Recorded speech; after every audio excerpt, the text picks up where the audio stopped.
ಫಲವನ್ನು ಬಯಸದ ಸೇವೆಯ ಪೂಜೆಯು ಕರ್ಮವೇ ಇಹ ಪರ ಸಾಧನವು. ಕಷ್ಟದೊಳನ್ನವ ದುಡಿವನ ತ್ಯಾಗಿ ಸೃಷ್ಟಿ ನಿಯಮದೊಳಗವನೇ ಹೋಗಿ. ಉಳುವ ಯೋಗಿಯ ನೋಡಲ್ಲಿ, ಉಳುವ ಯೋಗಿಯ ನೋಡಲ್ಲಿ.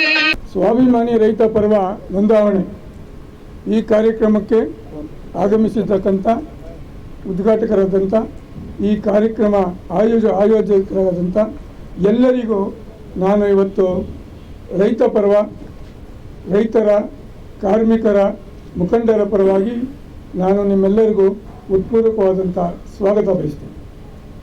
ಹಾಗೆ ಈ ಅವಶ್ಯಕತೆ ರೈತರ ಪರವಾಗಿ ಕಾಳಜಿ ಇಟ್ಕೊಂಡು ಈ ಸಂಘಟನೆ ಮಾಡಬೇಕು ಅಂತ ಹೊರಟಿರತಕ್ಕಂಥ ರಂಗರಾಜು ಮತ್ತು ಇನ್ನೂ ಅನೇಕ ಸ್ನೇಹಿತರಿದ್ದಾರೆ. ಅವರ ಹೆಸರುಗಳು ಕಾರ್ಡಲ್ಲಿದೆ ಅಂತ ಕಾಣುತ್ತೆ.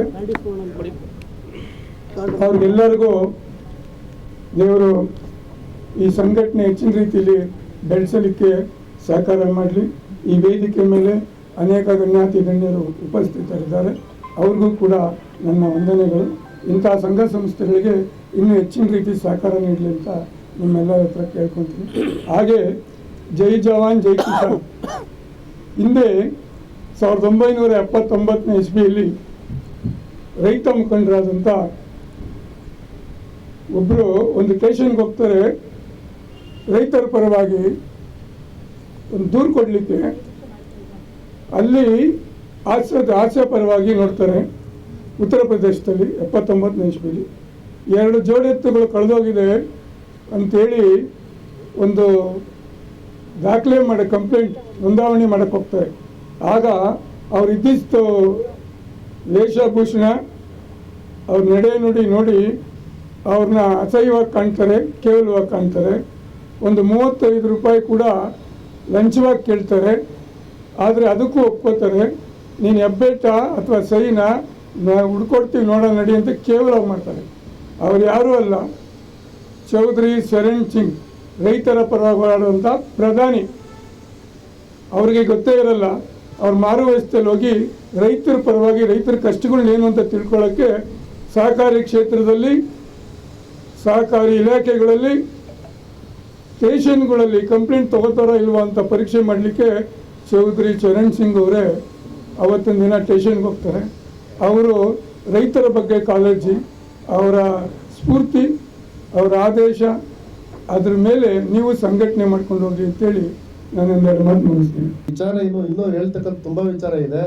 ಏನಾಗಿದ್ರೆ ಈ ಅಡಿಕೆ, ತೆಂಗು, ಮಾವು ಎಲ್ಲದಕ್ಕೂ ನಮ್ಮ ಸರ್ಕಾರದಿಂದ ಅನ್ಯಾಯ ಆಗ್ತದೆ. ಕಬ್ಬು ಅಂತ ಅಂದೇ ಅಲ್ಲ, ಭತ್ತ ಅಂತ ಅಲ್ಲ. ಏನಾಗಿದೆ ಅಂದ್ರೆ ತುಂಬಾ ಅನಧಿಕೃತ ಏನು ಬ್ಯಾನ್ ಆಗಿರ್ತಕ್ಕಂಥ ವಸ್ತುಗಳನ್ನೆಲ್ಲ ಇವ್ರು ಚಾಲ್ತಿಲಿ ಮಾಡಿಕೊಂಡು ರಾಸಾಯನಿಕಗಳನ್ನೆಲ್ಲ ಬಳಸ್ತಾ ಇದ್ದಾರೆ, ಕೆಮಿಕಲ್ಗಳು ಬಳಸ್ತಾ ಇದ್ದಾರೆ. ಎಲ್ಲ ತಂದು ರೈತರುಗಳಿಗೆ ಗೊತ್ತಿಲ್ಲ. ನಿಮ್ಗೆ ದುಡ್ಡು ಕೊಡ್ತೀವಿ ಅಂತ ಜಮೀನುಗಳಿಗೆಲ್ಲ ಬಿಟ್ಟು ಭೂಮಿ ಫಲವತ್ತತೆಗಳನ್ನ ಹಾಳು ಮಾಡ್ತಾ ಇದ್ದಾರೆ ಈ ಇಂಡಸ್ಟ್ರಿಯಲ್ಗಳು ಎಲ್ಲ ಸೇರ್ಕೊಂಡು. ಅದು ರೈತರುಗಳಿಗೆ ಗೊತ್ತಿಲ್ಲ. ಅದನ್ನ ಮನವರಿಕೆ ಮಾಡ್ಕೊಡ್ಬೇಕು. ಅವ್ರಿಗೆ ಏನು ಮನವರಿಕೆ ಮಾಡ್ಕೊಡ್ಬೇಕು ಉದ್ದೇಶದಿಂದ ನಾವು ಇದನ್ನೆಲ್ಲ ಮಾಡ್ತಾ ಇದ್ದೀವಿ. ರೈತ ಸಂಘಟನೆ ನಾವಿನ್ನು ರಾಜಕೀಯವಾಗಿ ಇನ್ನೂ ಚಿಂತನೆ ಮಾಡಿಲ್ಲ. ಮುಂದಿನ ದಿನಗಳಲ್ಲಿ ರೈತರು ಒಗ್ಗೂಡಿದ್ರೆ ನಾವೇ ನಾಯಕತ್ವ ವಹಿಸ್ಕೊಂಡು ರಾಜಕೀಯ ಮಾಡ್ತೀವಿ ಅಂತ ಒಗ್ಗೂಡಿದ್ರೆ ಅದಕ್ಕೆ ಅವಕಾಶ ಮಾಡೋಣ. ಅದ್ರ ರೀತಿ ಹೋರಾಟ ಮಾಡೋಣ. ಈಗ ಸದ್ಯದ ಪರಿಸ್ಥಿತಿ ನಾವು ಮಾಡಿರ್ತಕ್ಕಂಥ ರೈತರನ್ನ ಒಗ್ಗೂಡಿಸಿ ಅವರಿಗೆ ನ್ಯಾಯ ದೊರಕಿಸ್ಬೇಕು, ರೈತ ಎಲ್ಲೇ ಹೋದ್ರೂ ಬೆಲೆ ಕೊಡಬೇಕು ಅನ್ನೋ ಉದ್ದೇಶದಿಂದ ಒಂದು ಸಂಸ್ಥೆಯನ್ನು ಸ್ಥಾಪನೆ ಮಾಡಿದ್ದೀವಿ. ಅವರ ರೈತರು ಅವರ ಅಧಿಪತ್ಯನ ಸ್ಥಾಪನೆ ಮಾಡಬೇಕು ಫಸ್ಟ್, ಆಮೇಲೆ ರಾಜಕೀಯದ ಬಗ್ಗೆ ಚಿಂತೆ ಮಾಡೋದು. ಅವತ್ತಿನ ದಿವಸನೇ ನಮ್ಮ ಸ್ವಾಭಿಮಾನಿ ರೈತ ಪರ್ವ ನಮ್ಮ ಎಲ್ಲಾ ರೈತ ಸಂಘಟನೆಗಳು ಏನ್ ಮಾಡ್ತಾ ಇದ್ದಾವೆ ಅಂದ್ರೆ ಈ ರಾಜಕೀಯ ಪ್ರೇರಿತವಾಗಿ ರಾಜಕೀಯ ಏನು ಹಿನ್ನೆಲೆಯಲ್ಲಿ ಹೋಗ್ತಾ ಇದ್ದಾವೆ. ನಮ್ಮ ಉದ್ದೇಶ ಏನು ಅಂದ್ರೆ ನಮ್ದು ರೈತ ಸಂಘ ಏನ್ ಸ್ಥಾಪನೆ ಮಾಡಿದ್ವಿ ರಾಜಕೀಯ ಹಿನ್ನೆಲೆಯಲ್ಲಿ ಹೋಗ್ಬಾರ್ದು, ರೈತ ಹಿನ್ನೆಲೆಯಲ್ಲೇ ಹೋಗ್ಬೇಕು ಅಂತ ಹೇಳ್ಬಿಟ್ಟು ಒಂದು ಕಾರಣದಿಂದ ಇವತ್ತೆಲ್ಲ ರೈತ ಕುಟುಂಬದ ಸದಸ್ಯರೆಲ್ಲ ಸೇರಿ ಒಂದು ರೈತ ಸಂಘನ ಸ್ಥಾಪನೆ ಮಾಡಿದ್ದೀವಿ. ರೈತರಿಗೆ ಬೆನ್ನೆಲುಬಾಗಿ ನಿಂತು ಬೆಂಗಳೂರಿನಲ್ಲಿ ಇವತ್ತು ಒಂದು ಸಂಸ್ಥಾಪನೆ ಮಾಡಿದ್ದೀವಿ. ನಮ್ಮ ಬಳ್ಳಾರಿಯಿಂದ ಆಗಿರ್ಬೋದು, ಚಿತ್ರದುರ್ಗದಿಂದ ಇವೆಲ್ಲ ಒಂದು ನಾನಾ ಮುಖಂಡರುಗಳು ಬಂದಿದ್ದಾರೆ. ಮುಂದಿನ ದಿನಗಳಲ್ಲಿ ನಮ್ಮ ರಾಜ್ಯ ಮಟ್ಟದಲ್ಲಿ ಶಾಖೆಗಳನ್ನ ಸ್ಥಾಪಿಸಿ ನಾವು ಒಂದು ಹೆಚ್ಚಿನ ರೀತಿಯಲ್ಲಿ ಬೆಳೆಸಬೇಕು ಅನ್ನೋ ಉದ್ದೇಶ ಇಟ್ಕೊಂಡು ಇವತ್ತು ನಮ್ಮ ಗಣ್ಯಾತಿ ಗಣ್ಯರನ್ನ ಕರೆದು ಒಂದು ಉದ್ಘಾಟನೆ ದೀಪ ಬೆಳಗುವ ಮುಖಾಂತರ ಉದ್ಘಾಟನೆ ಮಾಡಿದ್ದೀವಿ. ನಮ್ಮ ಸ್ವಾಭಿಮಾನಿ ರೈತ ಪರ್ವ ನೂತನವಾಗಿ ಹಮ್ಮಿಕೊಂಡಿರುವ ನಮ್ಮ ದೇವೇಗೌಡರು ಹಾಗೂ ಸಂಘಟನೆಗಳು ಇವರೆಲ್ಲರಿಗೂ ಚಾಮುಂಡೇಶ್ವರಿ ಮುಂದಿನ ದಿನದಲ್ಲಿ ಒಳ್ಳೆಯದಾಗಲಿ.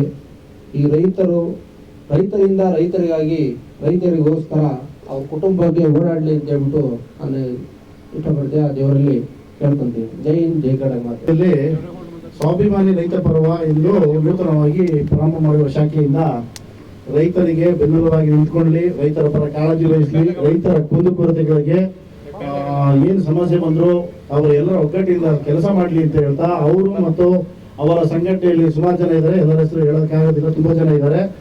ಇವರೆಲ್ಲರೂ ರೈತರ ಪರವಾಗಿ ಕಾಳಜಿ ವಹಿಸಿ ರೈತರ ಕುಂದುಕೊರತೆ ಏನ್ ಬರ್ತದೋ ಅದ್ರ ಬಗ್ಗೆ ಹೆಚ್ಚಿನ ಮಹತ್ವ ಕೊಟ್ಟು ಕೆಲಸ ಮಾಡಲಿ, ಮುಂದಿನ ದಿನದಲ್ಲಿ ತುಂಬಾ ಯಶಸ್ವಿ ಸಿಗಲಿ ಅಂತ ದೇವೇಗೌಡರು ಸಂಸ್ಥಾಪಕ ರಾಜ್ಯಾಧ್ಯಕ್ಷರು ಮತ್ತು ಅವರ ಸಂಘಟನೆಗಳವರಿಗೂ ನಾನು ಈ ಸಮಯದಲ್ಲಿ ಶುಭ ಕೋರ್ತೀನಿ. ಎಲ್ಲ ರೈತ ಮುಖಂಡಗಳೇ, ಹೆಸರು ಗೊತ್ತಿಲ್ಲ, ಯಾರು ಅನ್ಯತಾ ಭಾವನೆ ಮಾಡ್ಕೋಬೇಡಿ. ಹಾಗೂ ವೇದಿಕೆ ಮಾಡಿರ್ತಕ್ಕಂಥ ಎಲ್ಲ ಸಂಘದ ಪದಾಧಿಕಾರಿಗಳೇ, ಎಲ್ಲ ಆತ್ಮೀಯರೇ, ಇವತ್ತು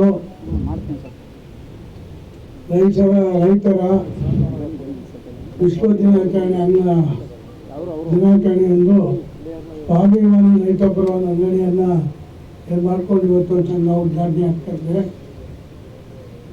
ಈ ಸಂಘ ರೈತರ ಧ್ವನಿಯಾಗಿ ಕರ್ನಾಟಕ ರಾಜ್ಯದ ಉತ್ತಮವಾದ ರೈತ ಪರವಾದ ಹೋರಾಟಗಳನ್ನ ಮಾಡಲಿ ಅಂತೇಳಿ ಈ ಶುಭ ಸಂದರ್ಭದ ಹಾರೈಸ್ತಾ, ಈಗಾಗಲೇ ರೈತರ ಮುಖಂಡರುಗಳು, ಅಧ್ಯಕ್ಷರುಗಳು ರೈತರಿಗೆ ಏನೇನು ಆಗಬೇಕು, ಮುಂದೆ ಏನು ಮಾಡಬೇಕು ಸರ್ಕಾರ ಅನ್ನೋದ್ರ ಬಗ್ಗೆ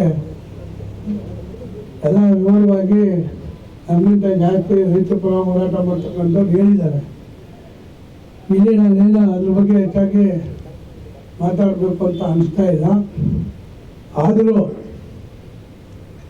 ನಾವು ಯಾವುದೇ ಸರ್ಕಾರ ಬರಲಿ, ರೈತರಲ್ಲದೆ ನಾವು ಬದುಕೋಕ್ಕಾಗಲ್ಲ. ರೈತರ ಬೆನ್ನೆಲುಬು ಭಾರತ ದೇಶದಲ್ಲಿ ಏನು 80% ಜಾಸ್ತಿ ರೈತರು ಅವಲಂಬಿತವಾಗಿರ್ತಕ್ಕಂಥ ಈ ಭಾರತ ದೇಶ. ಬರೀ ಭಾಷಣ ಮಾಡ್ತಾರೆ, ಬರೀ ಬುಲ್ಡೆ ಬಿಡ್ತಾರೆ. ಯಾರೋ ರೈತರ ಪರವಾಗಿ ಕೆಲಸವನ್ನು ಮಾಡ್ತಾ ಇಲ್ಲ, ಅವ್ರ ಬೆಂಬಲ ಬೆಲೆ ಇಲ್ಲ. ರೈತ ಹೊತ್ತು ಬಿಟ್ಟು ಮಾರ್ಕೆಟಿಗೆ ತಂದರೆ ರೈತರಿಗೆ 10 ರೂಪಾಯಿ ಸಿಗ್ತದೆ, ಮಧ್ಯವರ್ತಿಗಳಿಗೆ 50 ರೂಪಾಯಿ ಸಿಗ್ತಾ ಇದೆ. ಅಂಥ ಒಂದು ಈ ಸಂದರ್ಭದಲ್ಲಿ ಈ ಸಂಘಗಳು ಬಹಳ ಮುಖ್ಯವಾಗ್ತದೆ. ಹೋರಾಟ ಮಾಡಿದ್ರೆ ಇದನ್ನ ಪಡ್ಕೊಳಕ್ಕಾಗೋದು. ಈ ದೇಶನೇ ಚಳವಳಿಯಿಂದ ಈ ಹೋರಾಟ ಮಾಡಿ ಸ್ವಾತಂತ್ರ್ಯ ಪಡೆದಿದ್ದಾರೆ.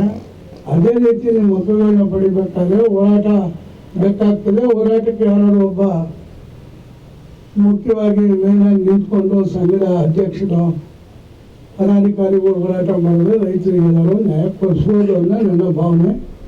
ಹಾಗಾಗಿ ನಿಮ್ಮ ಸಂಘ ಜನಪರವಾದ ಕೆಲಸಗಳನ್ನ ಮಾಡಲಿ, ರೈತರ ಪರವಾಗಿ ಆಗಲಿರೋ ಶ್ರಮಿಸಲಿ ಅಂತ ಹೇಳಿ ಸಂಘಗಳು ನನ್ನ ಮಾತುಗಳನ್ನ ಆಡಿ ನನ್ನ ಮಾತನ್ನು ಮುಕ್ತಾಯ ಮಾಡ್ತೀನಿ. ಜೈ ಬೇಕಾದ